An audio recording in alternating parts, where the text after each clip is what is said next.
আজকে হলো শুক্রবার, ফুফাতো বাইরে লইয়া যাইতাছি জুম্মার নামাজটা পড়তে। আসসালামু আলাইকুম বন্ধুরা, তোমরা সবাই কেমন আছো? আশা করি ভালো আছো। আল্লাহর রহমতে আমিও অনেক অনেক ভালো আছি। মসজিদে যাওয়ার সময় হাজারো ছেলের স্বপ্নের সাথে দেখা হয়ে গেল দেখলাম কেরাদিনে রোদের মেঝে রাইখা দিছে। আজকে হলো অনেক রোদ পড়ছে। আজকে না শুধু এখন কিছুদিন ধরে প্রচুর গরম যাইতেছে, যা বলার মতো না। এখন একটা মসজিদে আইছি, এটার মধ্যে হলো এসি আছে, এই কারণে এটার মধ্যে আয় পড়ছি। যে গরম পড়ছে, ফ্যান মসজিদে নামাজ পড়লে হয়তো বা গোসল হয়ে যাবো মসজিদের ভিতরেই পুরা। আর এমনিতে এই মসজিদটা অনেক ছোট কিন্তু সুন্দর অনেক। আইয়া ভিতরে বয়ে রয়েছে আর অনেক কষ্ট করে কয়েকটা ভিডিও শুট নিছি, কারণ মুসল্লিরা দেখলে আমার কি না কি কইব। একটু ভিডিও করে তারপরে বয়ে হুজুরের কথাগুলো শুনতাছি। অনেক গুরুত্বপূর্ণ কথা কইছে মসজিদের মধ্যে, যা শুনে অনেক ভালো লাগলো। এমনিতে সব মসজিদেই জুমার নামাজের আগে অনেক কিছু কয়, কিন্তু আমরা অনেকেই আছে শুনি না। শুনলে হয়তো বা আমরা অনেক কিছুই শিখতে পারবো, কারণ এখানে অনেক গুরুত্বপূর্ণ কথা কয়। আমাদের সবারই উচিত যে হুজুর কি বলে কথা না বইলা হুজুরের কথাগুলো শোনা। তো আর বেশিক্ষণ সময় নাই, নামাজের সময় হয়ে গেছে, আর কয়েক মিনিটের ভিতরে নামাজ শুরু করে দিব। তো নামাজ পড়লাম, আমার নামাজ পড়া শেষ। এখন বাসার দিকে যাইতেছি। রাস্তায় অনেক রোদ, যা বলার মতো না, অনেক গরম। তো যাওয়ার সময় আইসক্রিমের দোকান থেকে দুইটা আইসক্রিম লইলাম আর এক গ্লাস শরবত খাই লইলাম। এই গরমের শরবতটা সেই লাগতেছিল, আর আইসক্রিমটা খাইতে যাইতেছি বাসায়।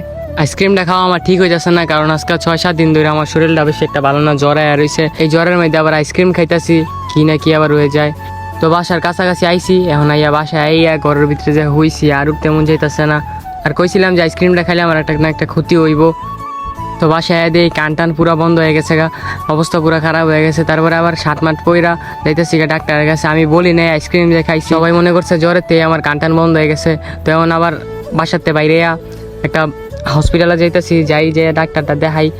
এত রোদের মধ্যে চাইছিলাম না বাসা থেকে বাইরে আনার লেগা, কিন্তু যে অবস্থা হইতাছে এই কারণে ডাক্তারের কাছে না গিয়ে পারলাম না। তাড়াতাড়ি ডাক্তারের কাছে যাইতে হইব, কারণ ডাক্তারটা ঢাকার থেকে আইছে, এটা আবার একটু পরে যাইব গা।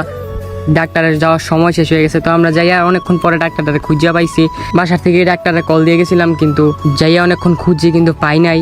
অনেক খোঁজাখুঁজির পর পাইলাম। তারপর ডাক্তারটা দেখাইয়া একটা ওষুধের দোকানে এলাম, ওষুধের দোকানেতে ওষুধগুলো নিলাম, নিয়ে আবার রিক্সার লেগে দাঁড়ায় রয়েছি। রিক্সা এলে আবার বাসায় যামুগা। অনেক কি টাকা খরচ হয়ে গেছে এই অল্প সময়ের ভিতরে, যা বলার মতো না। এবং জ্বর আইলে আইসক্রিম খাওয়াটা ঠিক হয় নাই, এটা আমি ভুল করছি, কিন্তু এটার ভুলের খেসারত আমার পরিবারের দিতে হইতাছে। একবার খালি ঠিক হই, আর এমন জ্বর টর আইলে উল্টাপাল্টা কোনো চলাফেরা করতাম না, তাইলেই আর এত বড় ধরনের কোনো সমস্যার মধ্যেও পড়তাম না। রিক্সা উইটা পড়ছি, আর বেশি দূরে নেই, অল্প একটু জায়গায় আছে। তো দেখা হইব নেক্সট একটা ব্লগে। সবাই ভালো থাকবেন, সুস্থ থাকবেন। আল্লাহ হাফেজ।